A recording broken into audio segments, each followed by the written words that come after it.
Hey you guys, welcome back. New day, new video. Continuing, I guess, consider this a part 2 to the last video I did because that ended rather abruptly. She's really interesting to me. So I usually, when I do tarot, swim away from this situation. When I do tarot, I like lay all my cards out. As you guys know, I like pick them each intuitively, the decks that I'm going to use, do my little reading, and then like immediately after I put everything away. But if you watched the last video I did, I got quite I couldn't sleep. Sorry, pardon me, as usual I'm gonna be really burpy. I had like a really, I couldn't sleep, got up, did a reading, and it was like, I feel like they were keeping me up in order to do that reading, because of course the second I started to feel better during the reading, like all that exhaustion came back and I had to quit very suddenly and end that video quite abruptly. But I actually left all of my stuff out.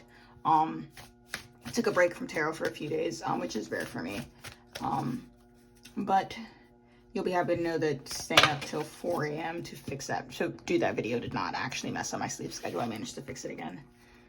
So we have not a barn owl, wisdom, not a peacock, beauty,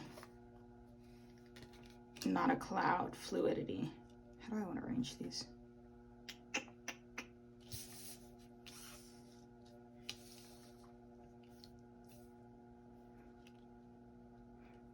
So right off the bat, we have, starting with the desire to swim away from this situation. And sorry, as usual, this is going to be a little bit all over the place. But I was shuffling my playlist while I was getting ready for this reading. And I got Sinking Friendships by Jonesy again, was the song. But this time, I think last time I said I focused on the lyric, is it overdue? And I don't know if I was mishearing that lyric or if it's like an alternating lyric where it changes depending on the verse. But this time I heard, is this over to you? Which fits really nicely in Swim Away from the situation. It's like you're leaving behind some sort of like situation that no longer serves you, because that's also a channeled message I've been getting today, is walking away from things that no longer serve you, specifically getting the energy of something that maybe serves you and is still good for you, but at this point in whatever situation this is, you can't do anything about it. Maybe you like want this to be resolved or want to walk away from it, but you can't. I don't see this as like a physical walking away, especially with fluidity here, because water is emotion. I see this as like an emotional walking away of like kind of like coming to peace with what you can't change and almost like no longer ruminating in it. And with beauty and wisdom, I see that as you kind of focusing on yourself. I feel like walking away from this emotional situation or whatever you're feeling about this is like giving you space and time to appreciate your own good qualities, which would be that this beauty and wisdom. And peacock cards to me are always see, okay, so we talk about peacocking, like, you know, showing off, and that comes with a connotation that you're showing off something that isn't like worthy of being shown off, you know what I mean? Like if you're peacocking, it's like you're full of yourself. But if you look at a peacock's feathers, they're actually really astounding and beautiful. So like, why would you not show that off? So whenever I see a peacock card, I see that as like showing love to the parts of you that are actually worth celebrating. You know what I mean? It can be seen as vanity, especially with, you know, beauty being here. It can be seen as vanity, but it's instead of it being like, oh, you're vain, is you're self-obsessed and you have no reason to be, it's I'm self-obsessed and I actually have a reason to be, because I'm actually the shit. You know what I mean? And beauty balanced out with brains here with the wisdom. It's a little bit of Athena energy too. Maybe she'll pop out of my goddess deck because I have that out here. I don't even know she's in that deck, to be honest. Only one way to find out. We're gonna keep going.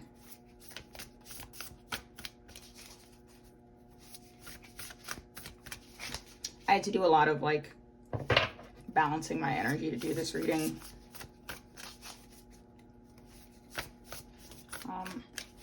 Because I, as well, I'm walking away from an emotional situation. It seems to like to creep its way into my readings.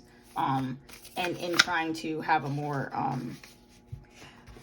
positive and proactive like thought process, I've been kind of like avoiding my deck. I'm not even gonna lie to you. Wombat spirit, be at home.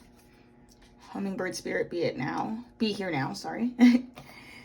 claim your independence with the cat spirit, and embrace the in-between. So I think it's funny that we have be here, be at home, and be here now. Both here, there's like a need to stay present in the moment. Again, like what I said, like focus on what you can change, and not whatever's like worrying you, because the reality of the situation is that if you feel like there's nothing you can do, there is truly nothing you can do. So, and I know that's easier said than done, but it's kind of, everybody always talks about like, don't repress things, don't like, you know, repress your emotions. But I'm gonna be real with you. I personally feel like some emotions are useless. If you're agonizing over something that you have absolutely no power over, literally what purpose does it solve other than to make you miserable? And those kind of thoughts you can let go of and allow yourself to be present in the moment. Also, people say depression is in the past, anxiety is thinking about the future. Present is where you find the most peace, and that's absolutely true. And that is what the be here now and be at home cards mean. With these two here, because if it was just be present, it would be the hummingbird card, because we have the be at home here card as well. I almost see it like be present in what's happening now, but also like be present in your own life. There's a tendency when we start to try and run away from emotions that we don't find productive, like say, you know, you're agonizing over a conflict with somebody. A really easy way to do that is, you know, to take a trip, you know, kind of run away from your problems in the physical sense, you know what I mean? Instead of, you know, it's like be here, be present, but don't run away. Try not to run from your life, because your life isn't the problem. Whatever this issue is, it is completely in your head. And I don't say it's all in your head to make it like, oh, it's not real, it's in your head. I do mean it's physically in your head. So if you can't run from it in your own home, in your own space, in your own life, you're not going to be able to run from it physically. So try and steer away from the temptation to engage in behaviors that like change your state of mind. I'm never going to be one to tell somebody, you know, like, oh, go clean, you know, don't do drugs, don't drink. Do drugs and drink if you want to. Just don't do them if the base reason you're doing them, if you find yourself over consuming things like that, coffee counts as a drug. You know, if you find yourself over consuming more than you usually would, I would look to what happens before you go to that thing. Is it just like, oh, I want another cup of coffee, or do you feel an uncomfortable emotion and then try and chase it out? I'm almost getting like the image of like training wheels. Take the training wheels off the bike, because if you're like, there's a situation that's making you like all over the place, and there's nothing you can do about it, so you're trying to stop thinking about it.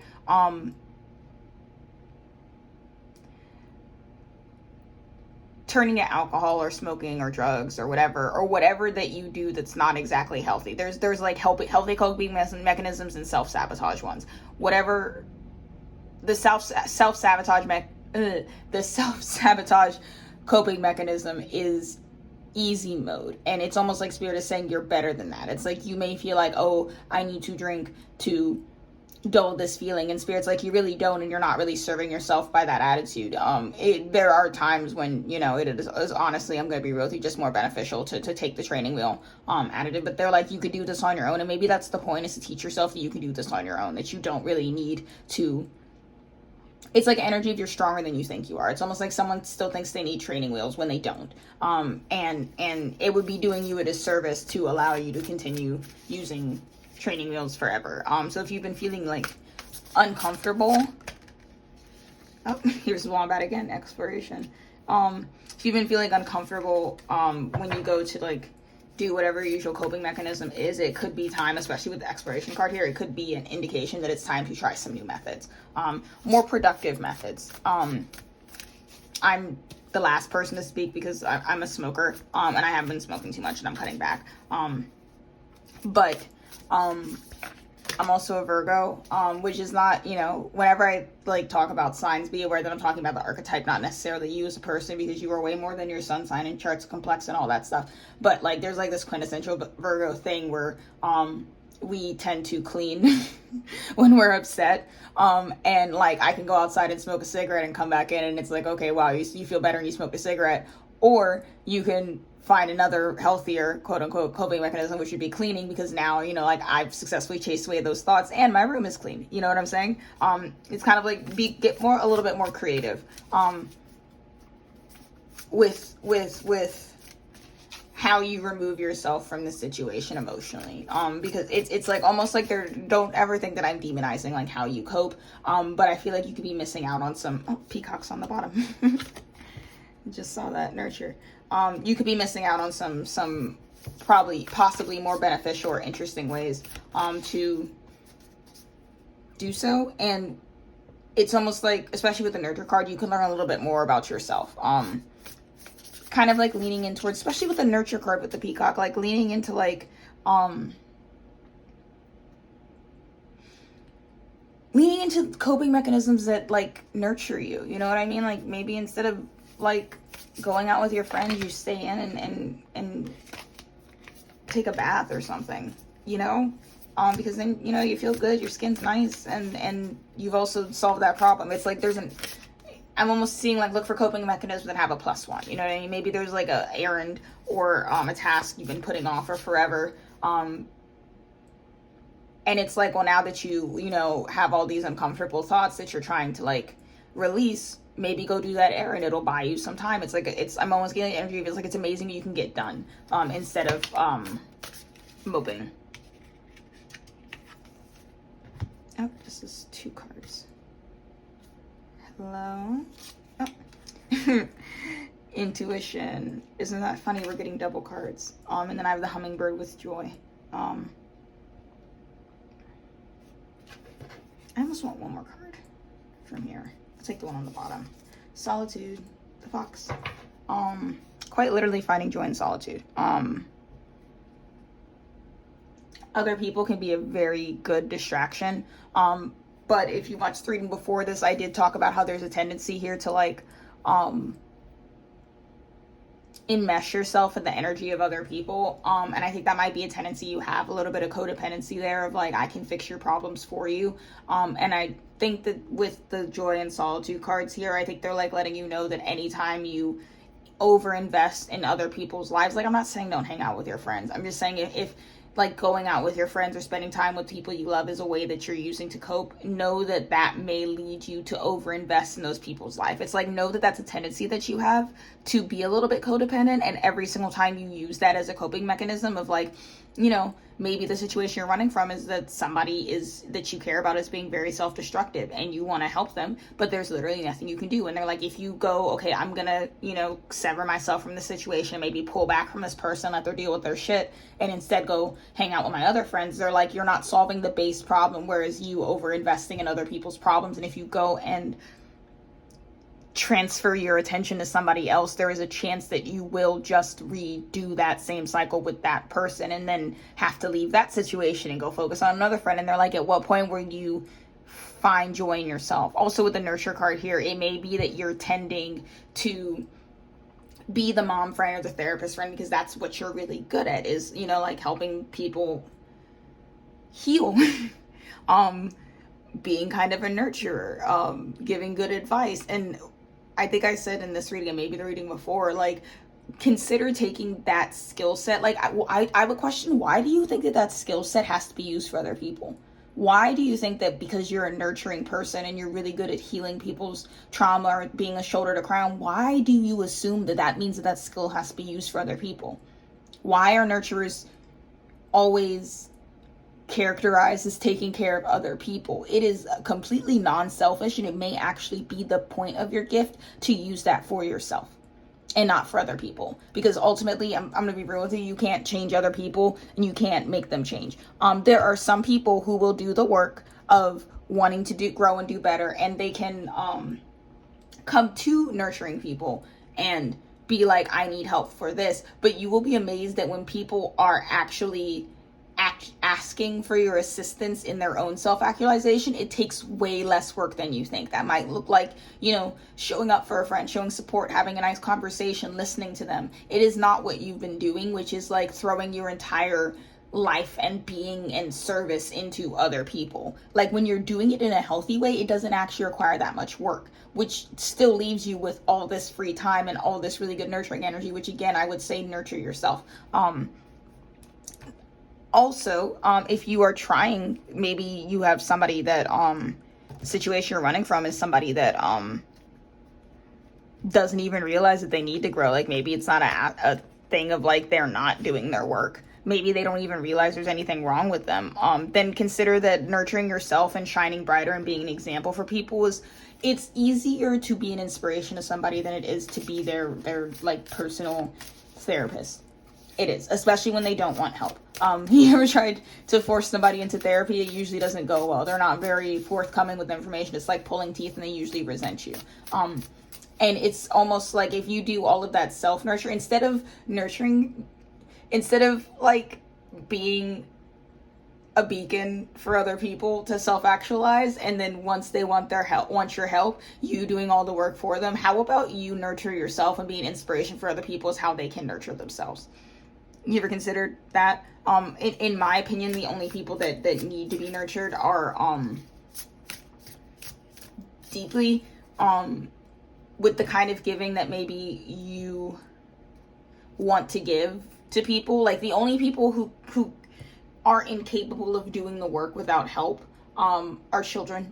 And people who don't, children, literally children. Children need you to kind of like do the work for them because they have no model. They don't have the social skills or the brain capacity to do things like make huge positive changes. If you have a child, that would be someone who deserves your full nurturing powers. And even then, you don't burn yourself out for somebody else. Why are you nurturing full-grown adults? Once you're an adult, your job is to nurture yourself. There's like this thing where like tell people like, hey, like your parents like may have messed you up and done this and that, and that's not okay, and you didn't deserve that. But at 25, 30, 40 years old, at what point is it now not your responsibility to undo that work, that damage that was done to you? Because it is your responsibility. You know, there is a moment where you have to go and recognize that you're the way that you are because other people mistreated you, but then it is still up to you to do that work as an adult. Let other people be adults. Don't baby grown people, because it doesn't end well.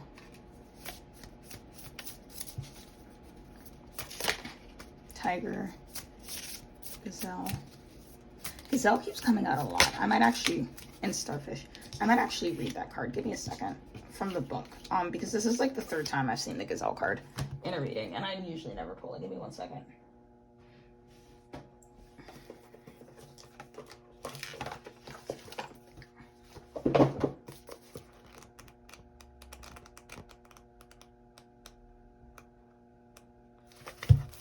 Heightened awareness and ability vulnerable. The gazelle represents supreme grace. With every move, this awe-inspiring beauty emits sophistication and elegance. Gazelle personalities are often hyper-aware of their surroundings, bordering on hyper-vigilant. This can inhibit them from enjoying the beauty they've spent so much effort cultivating. No more worrying about all these predators out there in the wild. When this card appears, it's time to get back to the present moment. Sit down, find your breath, and acknowledge the bounty that surrounds you. Let it nourish your gentle spirit.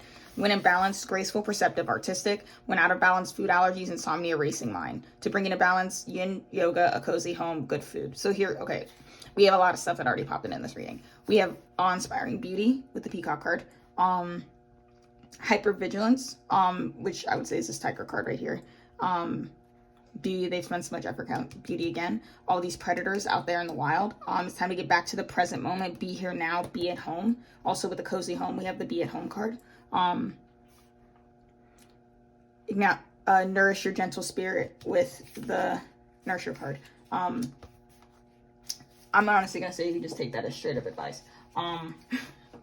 It's almost like you need to realize that you're safe. You may feel like with this situation that you're concerned about, that you're trying not to be too concerned about. You may feel like you need to be concerned about it because if it goes left, if this person does, maybe, I don't know, this is your boss or something. In some way, you feel like this person's growth or lack of growth affects your life directly in a way that you can't get away from. Maybe it's a parent or somebody that you live with. Like I said, your partner, best friend. It's some sort of thing where you feel like it's enmeshed with your life, that the effects of how they handle this situation is going to affect you, right? And that can lead to this like anxiety ridden behavior, because you feel like it's almost like you want it to go well for your own sake. Like in that case, it is rooted in, you know, healthy, you know, prioritizing yourself, but you can get over involved. With the Gazelle card, I would almost like say, like, consider that there's no predators here. Consider that, which you haven't considered, that if this person or situation is resolved in the way that you want, it'll go well. But if it isn't resolved in the way that you want, it also will go well.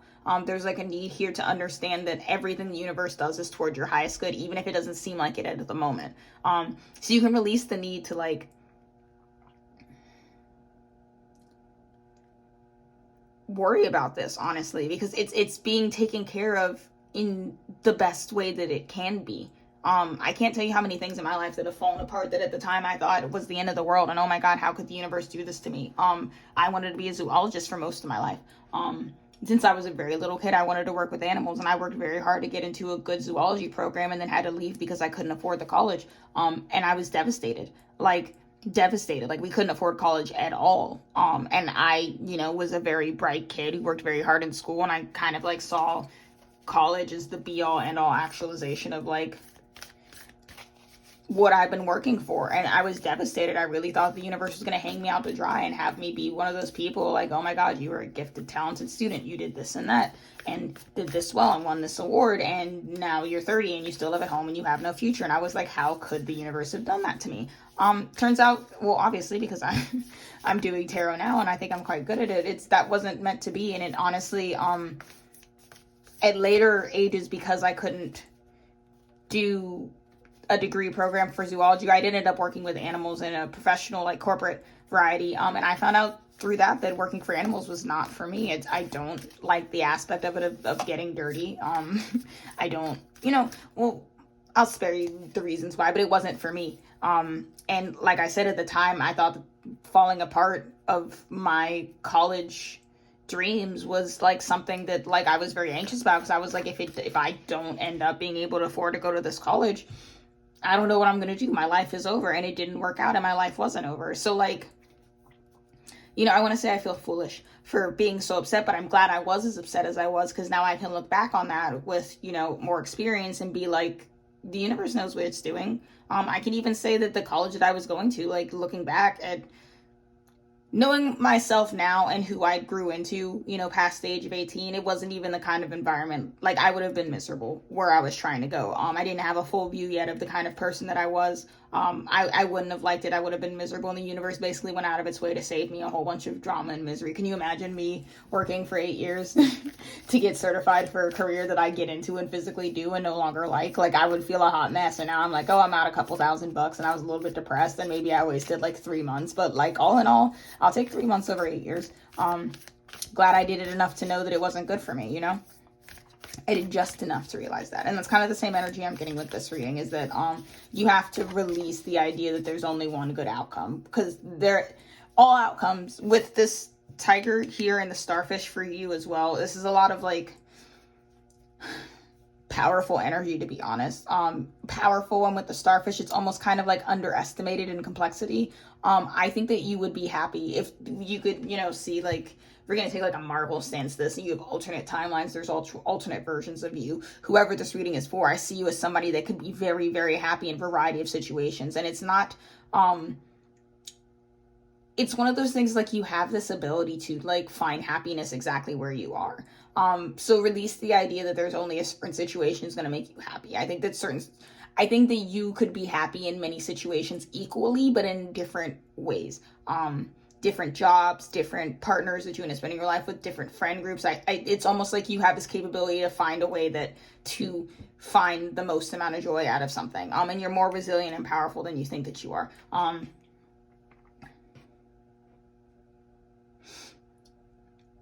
Sorry, I'm like hearing stuff and trying to process it.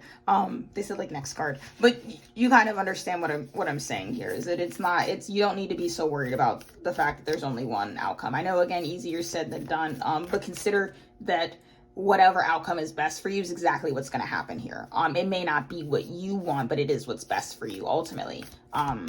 And it might be a situation like mine where you're devastated at that point, but then you get a couple of years in and you're like, oh, wow, I'm actually really glad that happened, because if that didn't happen, and this wouldn't happen, and this wouldn't happen. Again, you can only play checkers as a living human soul. The divine, the universe, whatever you believe, you know, the powers that be, angels, God, whatever it is, they're playing chess.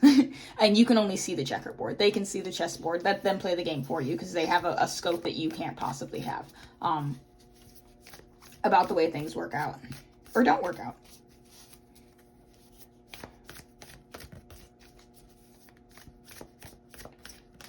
And all of that worrying about things that you cannot change is going to drive you absolutely apeshit. Because if we have the gazelle here, you're already prone to anxiety. I'm going to be real with you already. And I'm not talking about like garden variety, like, oh, I'm nervous about this anxiety. I mean like the kind of obsessive circular anxious thoughts, which believe me, I get. I understand. I used to be medicated for anxiety.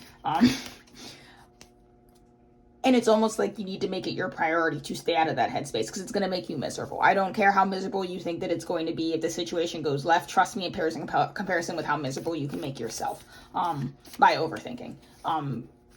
To the point of no return. I think that you will strain your brain to a point where even if you get what you want, you're not going to enjoy it, because you will have cultivated, protected, and developed a pathological path of thinking that is just very anxiety ridden, and anxiety will suck the fun out of anything. You could literally be living in the fucking Taj Mahal, and if you have anxiety, it'll be hell. So make that your main concern, your mental state, because you cannot preserve this part of you that sees the good in everything if you're anxious. It's like the two cancel each other out. Yeah, can I get a card? Let me pick from the bottom. The Mirror. Interesting. Okay. I'm trying to go in size order, but I might vary it on that. Thank you. Balance, inner harmony, energetic equilibrium, neediness, clinging, unrealistic expectations. I want to read the card for the Mirror here. It is always these dang wild unknown decks that make me refer to the book. Like they always get me. I don't know what it is about them. These cards are just really dense. I need to get the Wild Unknown Tarot again, because that was one of my first decks, and I stopped using it because I was, funnily enough, it relates this, because I was an anxiety-ridden little shit, and I couldn't get through a single reading without having an anxiety attack, because the energy of those cards is just so heavy. And the book is not, I'm not going to say the book doesn't sugarcoat things, but the book is kind of, back then I needed the book, but the book is kind of a template for, it doesn't like paint any one card as good or bad. It's all about your perception of how you read the card. And I was like I said, I was anxiety ridden, and I'm saying this because it relates to the reading. I was so anxiety ridden that I was unable to get anything good out of any card, if that makes any sense, because of the way that book is written. So I gave it away. I was doing a tarot reading, and I felt like intuitively prompted to give the deck away to the person because they had great energy, and it was the first time I got like a really good reading out of that deck. So I gave it away, and I need to buy another one so that I can do a reading with all the Wild Unknown cards together. Both this deck, the animal deck, and the tarot. The Mirror, witnessing the deeper self, pure awareness. When light, when dark, narcissism, comparison, harsh edges. Go deeper. Yayoi Kasuma's Infinity Mirror Room. Sorry if I butchered that. The reflection, the illusion, the looking glass. We look into mirrors every day without recognizing them as portals into another realm. They can shatter, flatter, distort, reflect, and project an image back to us that we deem to be true. The energy of the mirror is all about self-perception. When the archetype of the mirror appears, we are in the mythic land of Narcissus, who saw himself reflected in the pool and fell in love with his own image. So compelled by his reflection, he could not turn away. A fixation that eventually led to his death. A fixation that eventually led to his death. Anxiety. What did I say? Recognize the power and danger of the mirror. It is a construct, one that may drive a sharp between you and your true self. The mirror contains trickster energy. Put the phone down, stop with the comparisons, and let the mirror stand empty for a while. Rest with the one inside. Speak to yourself gently and kindly in the mirror. It will feel awkward at first, but is a sure way to become friends with yourself. For further reflections, read the poem I Am Not I by Juan Jimenez and Yoko Ono's Mirror, Peace, and Grapefruit. So, ooh, almost, my whole desk shook. I think that that's really interesting. It's almost making me think of body dysmorphia, which as a trans person, I understand a bit of.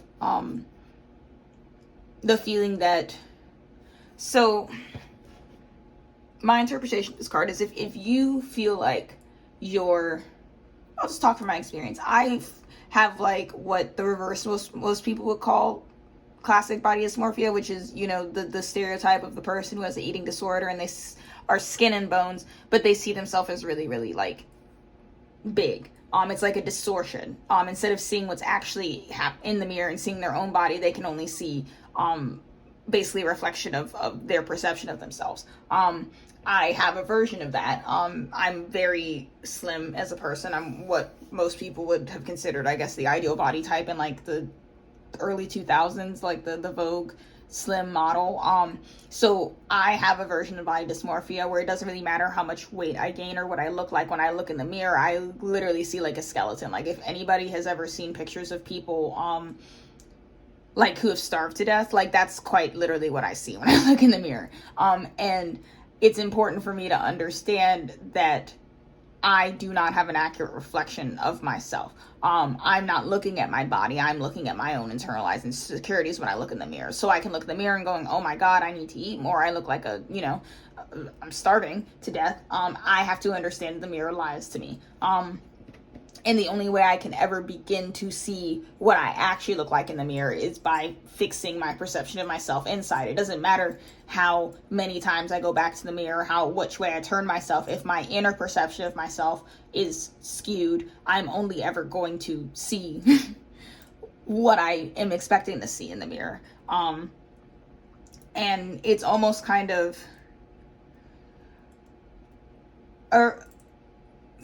example of how powerful your thoughts are. So with the mirror here, it's almost like with these two cards, there's a choice. You can see yourself, neediness, clinging, unrealistic expectations, and you can take that how you want to. That can be quite literal, you know, like I have personally the Kardashian body has infiltrated my mind, and I know that I have what people would call, I don't remember what they're called, hip dips. I have hip dips, and I simultaneously understand that I have the most common body shape in the world with the hip dips, and you know, I don't have an hourglass figure, but I also crave an hourglass figure, while also knowing that most of the people I see that have the body ideal that I want, almost all of them have body surgery. It's not really a natural body shape. So I can cling to that unrealistic expectation forever, you know, be weighing myself against a scale that doesn't actually exist. You know what I mean? I'm going, oh, it's a personal failing. I need to eat more. I need to exercise to reach an ideal that doesn't exist. And this can also be mental with perfectionism, is that you're holding yourself to a standard that doesn't exist. I'm going to keep going with physical beauty because it's quite easy to do that.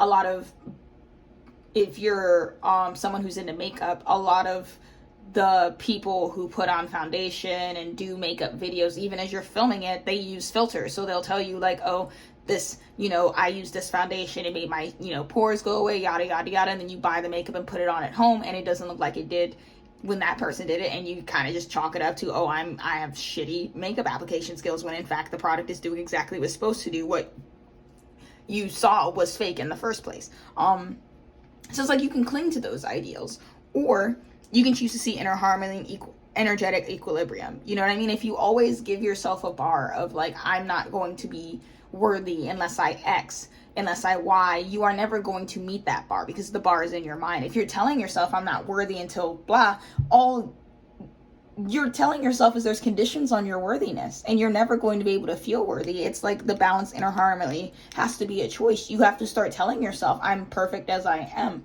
I don't need to fix anything. I'm beautiful as I am. I don't need to gain weight or lose weight. I don't need to change this or change that. I'm worthy as I am. And that's what you need to do to make the mirror show you something that's going to bring you peace. Does that make any sense? And we can take that physically, but also take it, you know, emotionally and mentally as well. That if you are telling yourself negative things about yourself and saying, I have a trouble with perfectionism, I have codependency issues, I have this and that, and there's things that, you know, you may struggle with that you can work on, But you're also human, and no human is perfect. There's a difference between falling into codependency sometimes and having an actual codependency issue. And part of healing that is sometimes, in order to heal something, you have to tell yourself you no longer have the problem. I like to point out that most of the time, by the time you recognize that you have an issue, you are able to recognize it because you've already done the work to heal it. Somebody who has not healed codependency cannot say, I have codependent tendencies. The whole point of it is that they're not aware that they're doing it. Someone who's a narcissist is not going to go, oh, I'm a narcissist, I need to work on it. Once you are starting to work on it, you are already no longer a narcissist. Does that make any sense? So start telling yourself, stop clinging to the past of things that you think that you have or you think that you did. Consider that maybe they're no longer, maybe you're continuing to perpetuate them because of your perception of things. And you have a lot more of control over your perception than you think. It's hard to form new habits, so it can be really hard to teach yourself something new. It's going to take a while. It might take months because habits slowly, as you do them, become your identity. And it's very hard to change who you are as a person. Identity takes time to reimage. But once you start, take the first steps is kind of what I'm saying. I hope that made sense. What deck do I want to get into? Let's go with these.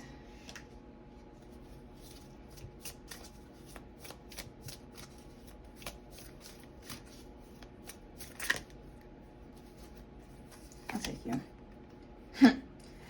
Lakshmi, bright future, stop worrying, everything's gonna be fine. Ain't that just the thing? Ain't that just the thing? I don't really feel any need to add anything onto that card. It's basically what I've been saying the entire time. Stop worrying. Start telling yourself everything's gonna be fine. Even if you don't lift a finger, even if you don't change anything about yourself, even if you don't do your shadow work, you're still going to be fine because you're already fine. And you're going to continue to be. Make that your narrative. Start telling yourself this is easy. It gets really hard when you tell yourself it's hard. Your perception matters a lot. A lot. Your perception of reality is the only thing that you have, and it's also the only thing you have control over to a certain extent. And I don't really care what anybody has to say about denial or what's real. You get to decide what's real. You get to decide what's real. I started challenging the beauty standard by telling myself that I was my own beauty standard.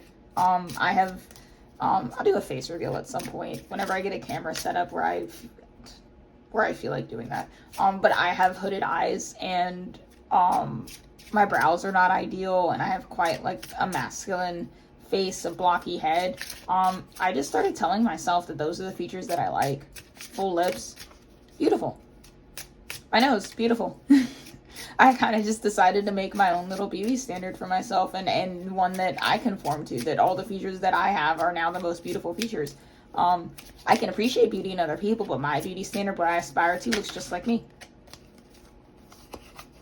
And it's one of those energies of like, fake it till you make it. It's not, you're not going to wake up and be like, oh my God, I'm beautiful. But you can make some steps to kind of like brainwash yourself, really. I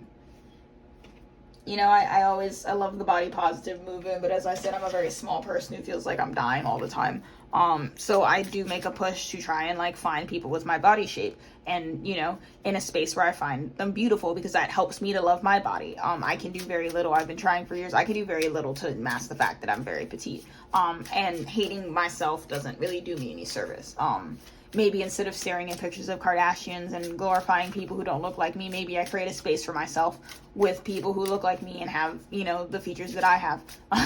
Bobbleheads because our necks are thin, rib show, all that. I have literally no chest to speak of. I swear to God, I have, I know people I have no boobs. I have none. None. I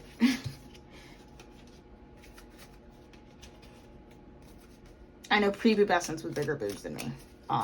The mosquito bites never went past that point. Create your own beauty ideal and do that with yourself mentally as well. Whatever you are, make that your ideal.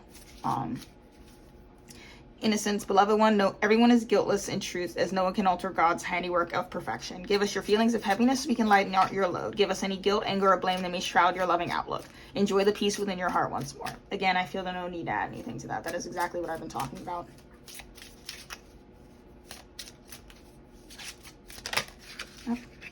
There's a card. Let's drop the whole deck. Ear chakras. Notice messages that appear as sounds, music, and words from both external sources within your mind. These messages are real answers to your prayers. I see that as like a warning. There's a lot of messages going to be coming in for you soon. There's probably happening now, but trust them and act on them. There's a need and desire with that card that when you know, sometimes we want to say something and we feel like, oh my God, that's too mean. That's, you know, not funny. Nobody's going to care. The things that you feel that like pressure in your chest to say are often divine messages. You know, they're your true self trying to speak, but also a lot of them are channeled messages. I know sometimes I sit here on this table and I go, when I first started tarot reading, I used to do that a lot more. I would sit here and I would get like an idea in my head of like, oh, I'm hearing like wind chimes. And I'd be like, I don't want to say that because I'm going to be stupid if I'm wrong. Turns out that every single time I did say it, I ended up being right. It ended up being a synchronicity to people. Apply that to everything. You're going to get a lot of messages and you're also going to give a lot of messages. Sorry, I gotta move these cards. I gotta organize the colors.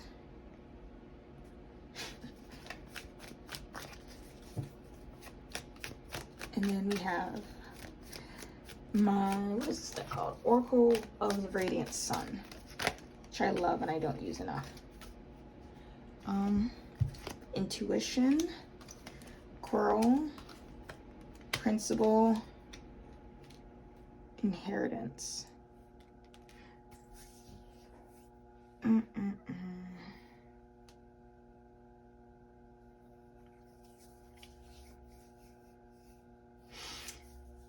I'm going to almost kind of double down on that message that I said of how you being a nurturing person. Specifically when it comes to the Quail card here, it's almost like you have an innate ability to conflict resolve. It's what you're really good at. Compromise and conflict resolution. You may not feel like it, because I feel like conflict resolution comes with the idea that both parties are happy with what happens. It's with the Principle card here, it's like you have really good moral conflict resolution. You know what I mean? So you might be that person where instead of arguing with somebody, you kind of already read as the fact that there is no peaceful resolution with you. You don't want peace. And so you just kind of stop talking to that person, which doesn't seem like a resolution, but it is, because the you know, other choice in that scenario is to go back and forth with someone, whatever. And you use your intuition for this as well. It's like you read people really well and you have an ability to walk away from situations that don't serve people. I'm almost getting the feeling that people may not listen to the way that you like to solve conflict because, like I said, it's not classic conflict resolution. It's not necessarily a happy ending. It is the most moral ending, if that makes any sense. Where like maybe someone who's a classic conflict resolution would come into like a family who's having a lot of issues and find some way to get all of them to talk. You're kind of like more off the book, where you will walk into like a family situation, sit down, hear their story, and be like, listen, I'm gonna be real with you, none of you need to speak to each other ever again. Like, that's my advice, is that you all just need to, literally for your own good, separate and no longer speak as family members. Like, that's almost kind of like how you see things. And, you know, obviously people are like, oh, you suck at conflict resolution. You're just telling them all not to speak. And you're like, no, I can just intuitively sense that these people just are never going, maybe they can reach something that's more peaceful than this, but they're all like going to be damaging each other's constantly. Like 3 people here aren't willing to do growth. 2 people here are too sensitive for this. You just all need to talk, not talk. So again, with that nurturing skill, consider that if you're having trouble, getting other people to resolve their conflicts, why don't you use your conflict resolution skill on yourself, with your own inner judgments? Figure out what you need to walk away from and what no longer serves you. Again, I don't know why you have this idea that because you have a skill that you're good at, that automatically means you need to use it for other people. Sometimes some skills, most skills, honestly, are just for yourself. It's cool if other people take enjoyment out of them. You know what I mean? But they should primarily be used for you and your betterment. Because otherwise you're just giving away all of your stuff for free. You need to, it's like self-love, to be a little bit selfish, with what you do. And maybe the reason why nobody else understands the way you conflict resolve is because it's not for them. Maybe you're not supposed to be solving their conflicts. Maybe you're supposed to be solving yours. You know, if it's almost like I'm getting like the image in my head of like somebody who's like a fashion designer, and they dress other people but not themselves. And it's like, how are you a fashion designer and you love fashion and you are not wearing good clothes? Why don't you focus on making clothes that you like for you, and then if you have any spillover energy, dress everybody else? You kind of see what I'm saying? there needs to be like a shift in like your perception, because I think what you think of as the right thing to do when in regards to helping other people is like an over exaggeration and goes into codependency. I think, like you said, you can give your friends advice. That doesn't mean you need to be doing family counseling with people just because you're good at conflict resolution. Focus on your own conflicts, and it could also honestly be inner conflict with yourself, dealing with your anxiety, dealing with your thoughts and stuff like that. Toxic, wealth, and travel. I'm honestly going to have to clarify those cards. Give me a second.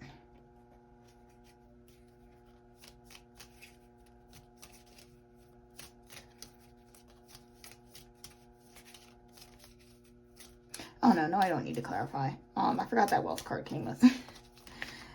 I almost see this as like, I have like my cat's deck, which I've talked about before. And this deck, the High Priestess, this was my first ever tarot deck. Well, first ever kind of tarot deck. This is a repurchase of my first one because I no longer have that one. But in this tarot deck, the High Priestess is surrounded by amethyst in that picture. And that was like, when I first started doing tarot, I associate those two things heavily with each other. So with the wealth card and all of this amethyst here, I almost see this as you have a wealth of intuition. Like, you don't even understand how powerful your intuition is, especially specifically, they're telling you to watch out for your, you may be underestimating your ability to sense when things are no longer good for you. I feel like a little bit of like, resistance here to the idea of like, maybe again, like I always say, like sometimes people are really nice and they haven't done anything wrong, but your gut is just like screaming at you to get away from them. And it's like, you need to listen to that gut feeling. Like, don't doubt it or try and gaslight yourself, because you literally don't even understand how sensitive your intuition is in that regard. And then also when it comes to travel, astral projection, your dreams may be way more powerful. I think you need to start putting more stock into your dreams and what they tell you.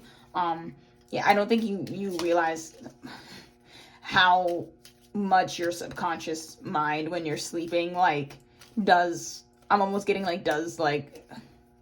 some hard work for you. I don't really know what that means per se, but they're saying like you do a lot of your dirty work while you're sleeping. I don't know what that could be in regards to shadow work, that could be in regards to like having revelations or prophetic dreams, but travel cards for me are always astral travel. Always. It's never traveling in the physical. Or almost never. Can I get a chakra card? Connected, heart chakra energy. We also had a lot of nurture. There may be a need to connect with physical body.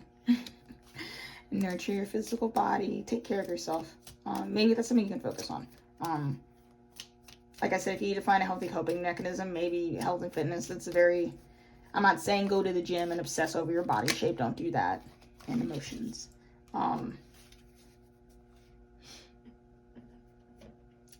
But focus on your health. Really, and I'm including like beauty and self-care and pampering in the body. It's almost like use your ability to nurture yourself, almost a little bit of like self-parenting here. It's like you need a gentle touch. You need to be gentle with yourself when it comes to your physical body and your emotions. They need attention because you've been kind of like giving all that attention away to other people. I want some tarot. Which deck am I going into? Oh, I never used this. No, I'll do that later. We'll save that for the end.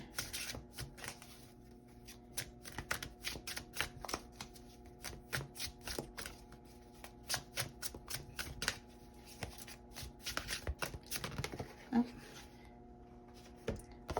10 of Pentacles and the Emperor.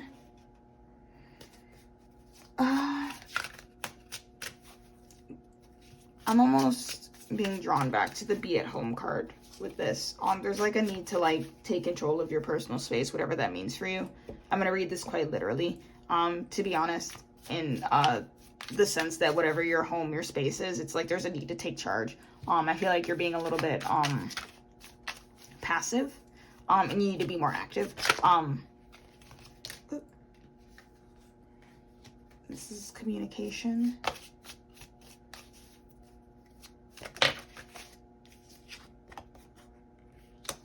Anxiety. do this. I feel like love reading is infiltrating it yet again, but I'm going to keep going. We're going to see what I get.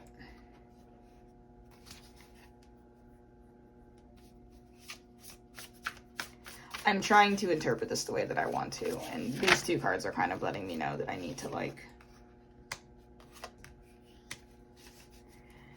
Oy. Oy vey, okay.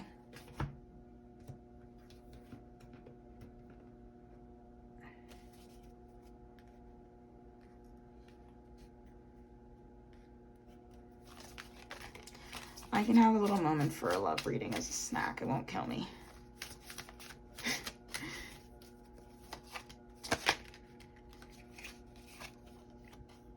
The only person that can get in your way is you. I want one for the bottom cards here. This is very similar energy to the mirror card.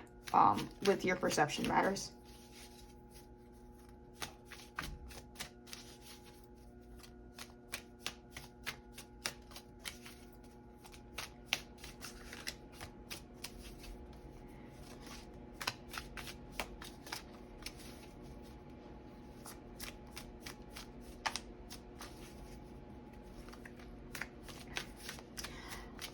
It's funny because a little while ago, I might have taken that the only person that can get in your way is you card very literally. But with the cat magic card, which is the magician, I don't want that many, which is the magician card in this deck, I almost see it as like a reiteration of that failure to manifest something. And with the Emperor here, it could be, I'm not seeing that as a person, because usually the Emperor is the divine masculine. It's almost like the Emperor as the culmination of the culmination of divine masculine energy, that go-getting. Maybe you've been like trying your best to fix situation or manifest something, and it's just not coming to you. You know what I mean?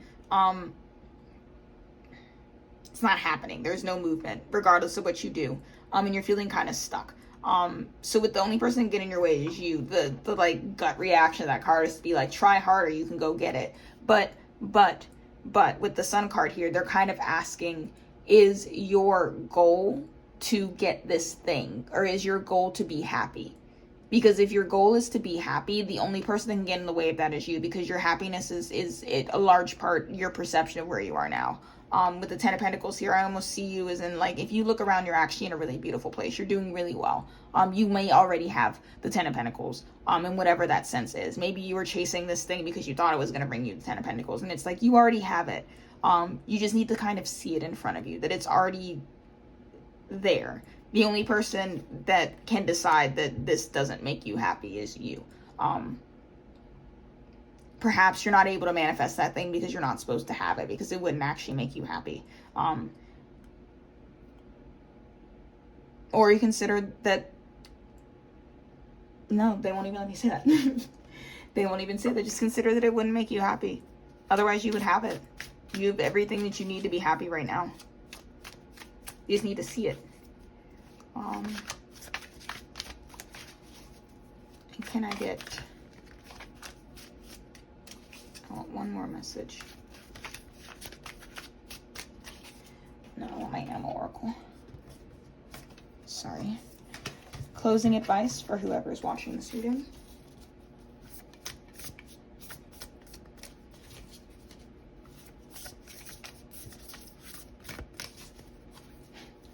I'm so glad the camera's not on my face. I've been dealing with a lot of like intrusive thoughts lately, and I'm gonna be real, like I literally physically shake my head to like get the thoughts out, and the amount of times I have been sitting here shuffling and literally like just thrown my head like a horse is insane. Oh, I'm so glad you guys can't see. Genuinely, you probably would have changed the video and been like, oh my god, what the hell is this person doing? Because I know I look unhinged.